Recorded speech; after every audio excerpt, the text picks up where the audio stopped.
নমস্কার বন্ধুরা। আশা করি সবাই ভালো আছেন এবং আপনাদের আরআরবি গ্রুপ ডি পরীক্ষার প্রস্তুতি খুব জোর কদমে চলছে। আমাদের চ্যানেলে আরআরবি ২০২৪-২৫ গ্রুপ ডি পরীক্ষার প্রিভিয়াস ইয়ার কোয়েশ্চেন সলভ করার যে সিরিজটি চলছে, সেখানে আমরা ইতিমধ্যেই প্রথম দিনের ৩টে শিফট আলোচনা করেছি। আপনারা যারা আগের শিফটের ক্লাসগুলো এখনও দেখেননি, ডিসক্রিপশন বক্সে প্লেলিস্টের লিঙ্ক দেওয়া আছে। এই ভিডিওটি শেষ করে অবশ্যই দেখে নেবেন। আর আজ আমরা শুরু করতে চলেছি সম্পূর্ণ একটা নতুন দিনের অর্থাৎ ২৮শে নভেম্বর ফার্স্ট শিফটে সমস্ত গুরুত্বপূর্ণ প্রশ্ন ও তার সমাধান। আজকের ক্লাসের প্রতিটি প্রশ্ন আমরা খুব সহজভাবে এবং খুঁটিনাটি সহ আলোচনা করব, যাতে আপনাদের ধারণা একদম পরিষ্কার হয়ে যায়। তো চলুন বেশি দেরি না করে আজকের ক্লাসটি শুরু করা যাক। প্রথম প্রশ্ন, নিউটনের গতির প্রথম নিয়মকে নিম্নোক্ত কোনটি নিয়ম বলা হয়? ১ জড়তার নিয়ম, বি ত্বরণ, সি বল, ডি হচ্ছে ক্রিয়া। নিউটনের গতির প্রথম নিয়মকে, প্রথম নিয়ম জড়তার নিয়ম। দেখো, নিউটনের প্রথম গতিসূত্র অনুযায়ী কোনো বস্তু যে অবস্থায় আছে সে অবস্থাতেই থাকবে, যদি বাইরে থেকে কোনো বল প্রয়োগ না করা হয়। এই ধর্মকে জড়তা বলে, তাই একে জড়তার সূত্র বলা হয়। সঠিক উত্তর হবে এ, জড়তা। ২ নম্বর প্রশ্ন, জড়তা ও ভরের মধ্যে সম্পর্ক দেখানোর জন্য একজন ছাত্র একটি ফুটবল কিক করার তুলনায় সমান আকারের একটি পাথর কিক করার কঠিনতা তুলনা করে। কোন নীতিটি পাথরে কিক মারার কঠিনতা এবং চোট পাওয়ার সম্ভাবনাকে ব্যাখ্যা করে? দেখো, পাথর গতির প্রথম সূত্রের অধীনে, কিন্তু ফুটবল দ্বিতীয় গতিসূত্রের অধীনে। পাথরের উপর প্রযুক্ত বল তার পরমাণু বন্ধন ভাঙতে অপর্যাপ্ত। পাথরে ঘর্ষণ কম, তাই সব বল সঞ্চারিত হয়। পাথরে ভর বেশি, যার ফলে জড়তা বেশি হয়, অর্থাৎ এর গতি পরিবর্তনে বেশি বাধা দেয়। সঠিক উত্তর হবে ডি। দেখো, নিউটনের প্রথম সূত্র বলছে যে বাইরে থেকে কোনো বল না প্রয়োগ করলে স্থির বস্তু চিরকাল স্থির থাকবে ও গতিশীল বস্তু চিরকাল গতিশীল অবস্থায় থাকবে। এবার যে বস্তুর ভর যত বেশি হবে, নিশ্চয়ই তার জড়তাও বেশি হবে। তাই পাথরে ভর বেশি, যার ফলে জড়তাও বেশি, অর্থাৎ এটি গতির পরিবর্তনে বেশি বাধা দেয়। সঠিক উত্তর ডি। ৩ নম্বর প্রশ্ন, বেরিয়াম ক্লোরাইড যখন সোডিয়াম সালফেটের সাথে বিক্রিয়া করে তখন সেটি কোন ধরনের বিক্রিয়া? জারণ, সংযোজন, দ্বি-প্রতিস্থাপন, বিয়োজন। দেখো, দ্বি-প্রতিস্থাপন বিক্রিয়ায় আয়নের এক্সচেঞ্জ হয়, আয়ন বিনিময় হয়। তাহলে barium chloride BaCl2 plus sodium sulphate SO4 থেকে কি পাচ্ছি আমরা? Barium sulphate. আর পাচ্ছি সোডিয়াম ক্লোরাইড। দেখো, বেরিয়ামের বেরিয়ামের আয়ন ছিল +2,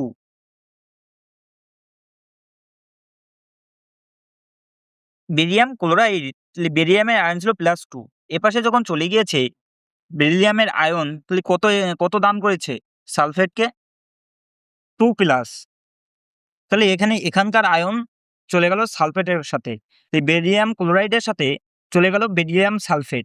আর ঠিক তেমনি সোডিয়াম সালফেটের সাথে চলে গেল সোডিয়াম ক্লোরাইড। এদের মধ্যে কি হলো? আয়নের এক্সচেঞ্জ হলো, বা দ্বি-প্রতিস্থাপন বিক্রিয়াও বলে। দেখো, নিচের কোনটি বাস্তব জীবনে লাইসোজোমের ভূমিকাকে সবচেয়ে ভালোভাবে প্রদর্শন করে?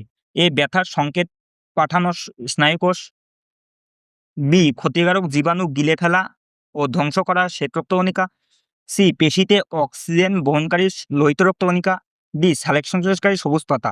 সঠিক উত্তর হবে সি, সঠিক উত্তর হবে বি, ক্ষতিকারক জীবাণু গিলে ফেলা ও ধ্বংস করা শ্বেতরক্তকণিকা। তাহলে দেখো, লাইসোজোমকে কোষের পরিপাকতন্ত্র বলা হয়। কেন? শ্বেতরক্তকণিকা লাইসোজোমের এনজাইম ব্যবহার করে বহিরাগত জীবাণু ধ্বংস করে, তার জন্য লাইসোজোমকে কোষের পরিপাকতন্ত্র বলে। তাহলে শ্বেতরক্তকণিকা লাইসোজোমের এনজাইম ব্যবহার করে বহিরাগত জীবাণু ধ্বংস করে। এর সঠিক উত্তর হবে বি। ৫ নম্বর প্রশ্ন কি বলেছে? তরঙ্গের বিস্তার বাড়লে নিচের কোনটি বৃদ্ধি পায়? কম্পাঙ্ক, তরঙ্গদৈর্ঘ্য, তরঙ্গের শক্তি, বেগ। সঠিক উত্তর হবে সি, তরঙ্গের শক্তি। দেখো, কোন তরঙ্গের শক্তি তার বিস্তারের বর্গের সমানুপাতিক। কোন তরঙ্গের শক্তি তার বিস্তার মানে অ্যামপ্লিটিউড, বিস্তারের বর্গের সমানুপাতিক। তাই বিস্তার যদি বাড়ে, তাও তীব্রতাও বৃদ্ধি পাবে। ৬ নম্বর প্রশ্ন, হাইড্রার মুকুলোদ্গম প্রক্রিয়ায় সঠিক ধাপগুলো কি কি? দেখো, প্রথমে কি হয়? প্রথমে শরীরের একপাশে মুকুল তৈরি হয়, সেটি বৃদ্ধি পায়, সেটি কি হচ্ছে বৃদ্ধি পায়, বৃদ্ধি পেয়ে পরিপক্কতা হয়। তারপর মুকুল দেহ থেকে বিচ্ছিন্ন হয়ে যায়, স্বতন্ত্র হাইডা গঠন করে, নতুন একটা হাইডা গঠন করে। তাহলে সঠিক উত্তর হবে কি ডি। মুকুল প্রথমে আরম্ভ, মুকুলের পরিপক্কতা হয়, মুকুল বিয়োজন হয়, ভেঙে যায়, আর নতুন একটা জীব তৈরি করে। পৃথিবীর মহাকর্ষীয় বলের প্রসঙ্গে নিচের কোনটি সঠিক? এটি বস্তুর ভরের উপর নির্ভর করে, এটি পৃথিবীর বি, এটি পৃথিবীর কেন্দ্র থেকে দূরের দিকে কাজ করে, সি, এটি দূরত্বের উপর নির্ভর করে না, ডি, এটি একটি অকেন্দ্রীয় বল। সঠিক উত্তর হবে এ, এটি বস্তুর ভরের উপর নির্ভর করে। কেন? দেখো, পৃথিবীর মহাকর্ষীয় সূত্র কি? এফ সমান জি m1 m2 by R square. নিউটনের মহাকর্ষীয় সূত্র অনুযায়ী বল বস্তুর ভরের গুণফলের সমানুপাতিক। বল বল বস্তুর ভরের গুণফলের সমানুপাতিক হয়। তাই কি হবে? পৃথিবীর মহাকর্ষীয় বলের কোনটি সঠিক? এটি বস্তুর ভরের উপর নির্ভর করে। ৮ নম্বর প্রশ্ন, একটি ধাতব পরিবাহী রোধ ড্যাশের সাথে বৃদ্ধি পায়? প্রস্থচ্ছেদের ক্ষেত্রফল বৃদ্ধি, দৈর্ঘ্য হ্রাস, তাপমাত্রা হ্রাস, তাপমাত্রা বৃদ্ধি।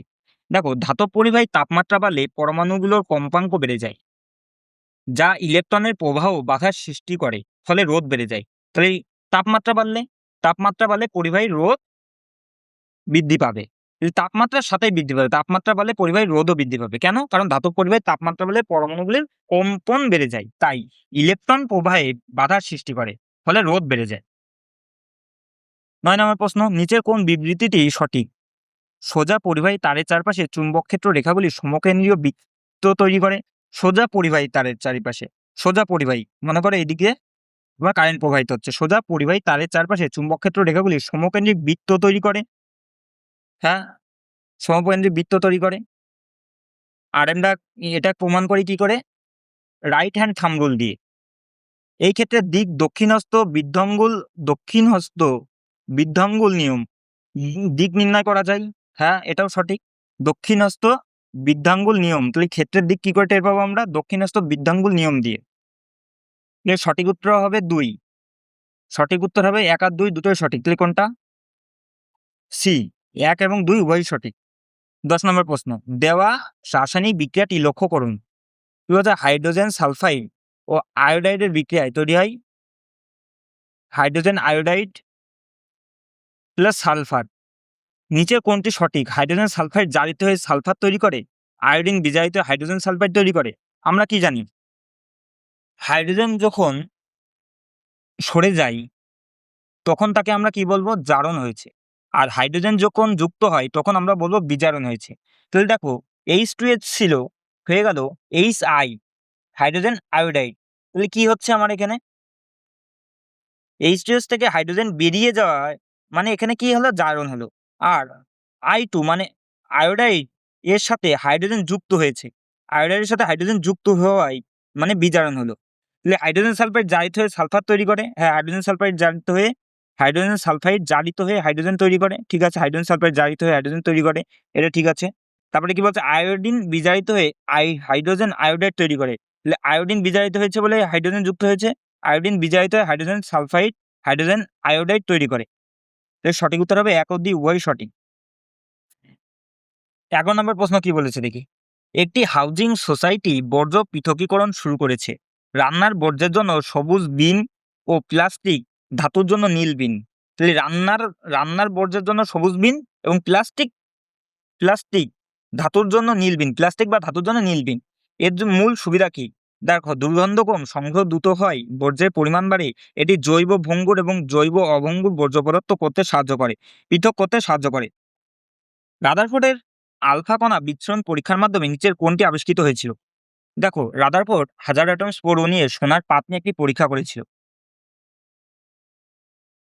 সেই পাতে তিনি দেখে যে অধিকাংশ আলফা কণা ভেদ হয়ে চলে আসছে, আবার কিছু আলফা কণা বাইরে চলে যায়। তাহলে সে পর্যবেক্ষণ করলো যেখানে ভেদে চলে আসছে তার নাম দিল সে কি? নিউক্লিয়াস। তাহলে রাদারফোর্ড আলফা কণা বিচ্ছুরণ পরীক্ষার মাধ্যমে নিচের কোনটি আবিষ্কৃত হয়েছিল? নিউক্লিয়াস আবিষ্কৃত হয়েছিল। ইউক্যারিওটিক কোষে নিউক্লিয়াসের প্রধান কাজ কি? কোষের জীবন প্রক্রিয়া পরিচালনা করা, শক্তি উৎপাদন, খাদ্য সঞ্চয়, বর্জ্য হজম। সঠিক কাজ হচ্ছে কোষের জীবন প্রক্রিয়া পর্যালোচনা করা। দেখো, নিউক্লিয়াসকে কোষের মস্তিষ্ক বলা হয়, কারণ এটি কোষের সমস্ত বিপাকীয় কাজ ও বংশগতি নিয়ন্ত্রণ করে। তাহলে নিউক্লিয়াসের কোষের মস্তিষ্ক বলা হয় কারণ কোষের সমস্ত বিপাকীয় কাজ এবং বংশগতি নিয়ন্ত্রণ করে কে? নিউক্লিয়াস। নিজের কোনটি স্থিতিশক্তির বা পোটেনশিয়াল এনার্জির উদাহরণ? চলন্ত ট্রেন, প্রবাহিত নদী, গড়াতে থাকা বল, টেবিলের উপর রাখা একটি বই। টেবিলের উপর রাখা একটি বই। দেখো, স্থির অবস্থায় উচ্চতার কারণে সঞ্চিত শক্তি হল স্থিতিশক্তি, mgh। মানে যত উচ্চতা বাড়বে স্থিতিশক্তি তত বৃদ্ধি পাবে। বাকি তিনটি হলো গতিশক্তির উদাহরণ: চলন্ত ট্রেন গতিশক্তি, প্রবাহ নদী গতিশক্তি, গড়াতে থাকা বল গতিশক্তি। যখন সাদা আলো প্রিজমের উপর পড়ে তখন বেগুনি রং সবচেয়ে বেশি বেঁকে যায় কেন? বেগুনি রঙের তরঙ্গদৈর্ঘ্য সর্বনিম্ন, তাই প্রতিসরাঙ্ক সর্বাধিক হয়। বেগুনি রঙের তরঙ্গদৈর্ঘ্য সর্বনিম্ন, তাই প্রতিসরাঙ্ক সর্বনিম্ন হয়। তরঙ্গদৈর্ঘ্য সর্বাধিক, প্রতিসরাঙ্ক বেগুনি আলোর জন্য কম। সঠিক উত্তর হবে এ, বেগুনি রঙের তরঙ্গদৈর্ঘ্য সর্বনিম্ন, তাই তার প্রতিসরাঙ্ক সর্বাধিক হয়। তরঙ্গদৈর্ঘ্য সর্বনিম্ন, তাই তার প্রতিসরাঙ্ক সর্বাধিক হয়। যার তরঙ্গদৈর্ঘ্য কম, মাধ্যমের প্রতিসরাঙ্ক তার জন্য বেশি হয়, ফলে বেগুনি আলো সবচেয়ে বেশি বিচ্যুত হয়। সঠিক উত্তর এ। দ্বিবিভাজন প্রক্রিয়াটি কয়টি অপাত্য কোষ তৈরি হয়? 0, 2টি, 1টি, 4টি। 2টো। দেখো, দ্বিবিভাজন বা বাইনারি ফিউশন। বাইনারি ফিউশন কি কি আছে? অ্যামিবা আছে, প্যারামেসিয়াম আছে, ইউগেলিনা আছে, ব্যাকটেরিয়া আছে, লিসমেনিয়া আছে, আর প্রোটোজোয়া। এগুলো সবই 2টি অপাত্য কোষ তৈরি করে। অবতল লেন্স দ্বারা গঠিত প্রতিবিম্বের ক্ষেত্রে কোনটি সঠিক নয়? পর্দায় পাওয়া যায় না, পর্দায় পাওয়া যায়, প্রতিবিম্ব বস্তুর চেয়ে ছোট হয়, প্রতিবিম্ব বস্তুর চেয়ে বড়।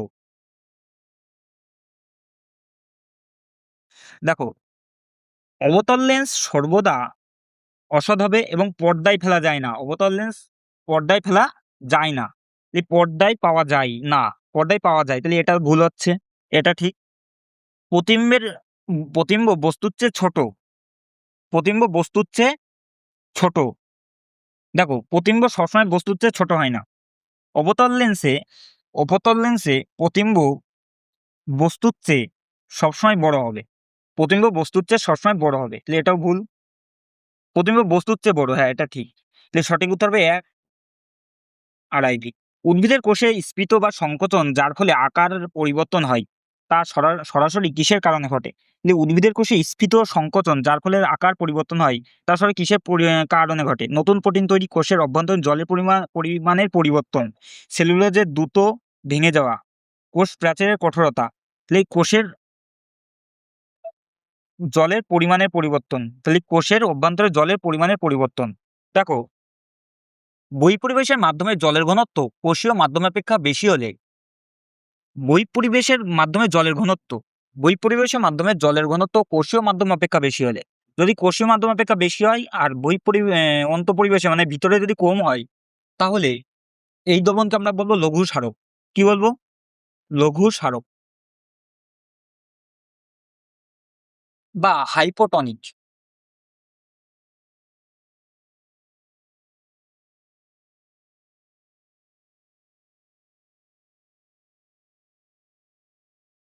হাইপোটনিক। দেখো, এর ফলে কি হবে? কোষটি রসস্ফুট হবে, ফুলে উঠবে তারে বলে।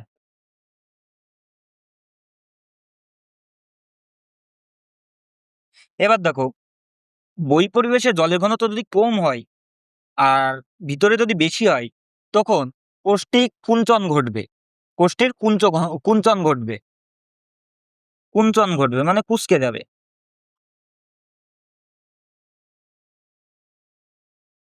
তাহলে কিসের জন্য ঘটে? কোষের অভ্যন্তরীণ জলের পরিবর্তনের কারণে হয়। এই পদার্থের অবস্থা কঠিন, তরল বা গ্যাস কিসের দ্বারা নির্ধারিত হয়? তাপমাত্রা, চাপ, আয়তন। এই পদার্থের অবস্থা কঠিন, তরল বা গ্যাস কিসের উপর নির্ভর হয়? তাপমাত্রা আর চাপের উপর। তাপমাত্রা আর চাপের উপর, আয়তনের উপর ও পদার্থের অবস্থা পরিবর্তন হয় না, নির্ধারিত হয় না। তাহলে সঠিক উত্তর হবে এ আর বি। ডি। সক্রিয়তা সিরিজের নিচে থাকা ধাতুগুলো যেমন সোনা, রূপো প্রকৃতিতে সাধারণত কিভাবে পাওয়া যায়? সালফাইড হিসাবে মুক্ত অবস্থায় পাওয়া যায়। অসংকৃত কার্বন যৌগের স্পষ্ট বৈশিষ্ট্য কি? চক্রাকার গঠন, অক্সিজেনের যুক্ত কার্যকারীমূলক, কার্বন পরমাণুর মধ্যে অত্যন্ত একটি দ্বিবন্ধন বা ত্রিবন্ধন থাকবে। তো অসংকৃত কার্বন মানেই দ্বিবন্ধন আর ত্রিবন্ধন থাকবে। দেখো, কার্বন কার্বনের মধ্যে ডবল বন্ড থাকে সেটাও অসম্পৃক্ত হবে, আর কার্বন কার্বনের মধ্যে যদি সিঙ্গেল ট্রিপল বন্ড থাকে সেটাও অসম্পৃক্ত হবে। নিজের কোনটি গ্রোথ হরমোন রিলিজিং ফ্যাক্টর ক্ষরণ করে যা পিটুইটারি গ্রন্থিকে উদ্দীপিত করে? হাইপোথ্যালামাস, অ্যাডিনাল, অগ্নাশয়, thymus, adrenal, hypothalamus. Hypothalamus pituitary গ্রন্থিকে উদ্দীপিত করে। তীব্র অ্যাসিড এবং তীব্র ক্ষার থেকে তৈরি দ্রবণের পিএইচ মান কেন হবে? তীব্র অ্যাসিড, তীব্র ক্ষার, ৭ কম তাপমাত্রার উপর নির্ভর করবে, ৭ সমান নিরপেক্ষ হবে, আর ৭ বেশি হবে। সঠিক উত্তর হবে ৭ সমান নিরপেক্ষ হবে, সি। একজন ছাত্র পরাগায়নের আগে ফুলের গর্ভমুণ্ড কেটে ফেললে এর সম্ভাব্য ফলাফল কি হবে? পরাগায়ন দ্রুত হবে, পরাগনালী দ্রুত বাড়বে, নিষেক বা ফার্টিলাইজেশন হবে না, ডিম্বক বীজে পরিণত হবে, সি। নিষেকই হবে না। দেখো, গর্ভমুণ্ড ছাড়া পরাগধানী ঘিত হবে না, ফলে নিষেক প্রক্রিয়াই সম্ভব নয়। এই গর্ভমুণ্ড ছাড়া পরাগধানী ঘিত হবে না, ফলে নিষেক প্রক্রিয়া সম্ভব হবে না। নিচের কোন পরীক্ষাটি পদার্থের কণাগুলোর মধ্যে শূন্যস্থানের উপস্থিতি প্রমাণ করে? এক হচ্ছে তরল জমানো, বি হচ্ছে জলে চিনি মেশানো, সি হচ্ছে গ্যাস সংকুচিত করা, ডি হচ্ছে কঠিনকে গরম করা। সঠিক উত্তর হবে জলে চিনি মেশানো। তো নিচে কোন পরীক্ষাটি পদার্থের কণাগুলির মধ্যে শূন্যস্থান উপস্থিতি প্রমাণ করে? দেখো, জল তরলের পদার্থের মধ্যে শূন্যস্থান থাকে, হালকা পরিমাণে শূন্যস্থান থাকে। এবার যখন আমরা চিনি ঢালবো তখন এই শূন্যস্থানগুলো কি করবে? এই দখল করে নেবে, চিনির দ্রবণ দখল করে নেবে। তাই নিচের কোন পরীক্ষাটি পদার্থের কণাগুলির মধ্যে শূন্যস্থান উপস্থিতি প্রমাণ করে? জলের চিনি মেশালে আমরা টের পাবো যে পদার্থের মধ্যে শূন্যস্থান আছে, কারণ সমানভাবে মিশে যায়। তো সঠিক উত্তর বি। তো বন্ধুরা, এই ছিল ২৮শে নভেম্বরের ফার্স্ট শিফটের সমস্ত প্রশ্নের সহজ সমাধান। আশা করি আজকের ক্লাসটি আপনাদের উপকারে আসবে এবং পরীক্ষার প্রস্তুতিতে সাহায্য করবে। আজকের কোনো প্রশ্ন নিয়ে যদি আপনাদের কোনো ডাউট বা জিজ্ঞাসা থাকে, নির্দ্বিধায় আমাকে নিচে কমেন্ট করে জানাতে পারেন। ক্লাসটি ভালো লেগে থাকলে অবশ্যই একটা লাইক করবেন, বন্ধুদের সাথে শেয়ার করবেন, আর পরের শিটগুলোর ক্লাস যাতে একটাও মিস না হয় তার জন্য চ্যানেলটি এখনই সাবস্ক্রাইব করে পাশের বেল আইকনটি অল করে রাখুন। খুব তাড়াতাড়ি দেখা হচ্ছে এই ২৮শে নভেম্বরের সেকেন্ড শিফটের ক্লাস নিয়ে। সবাই ভালো থাকুন, সুস্থ থাকুন, আর মন দিয়ে পড়াশোনা চালিয়ে যান। ধন্যবাদ।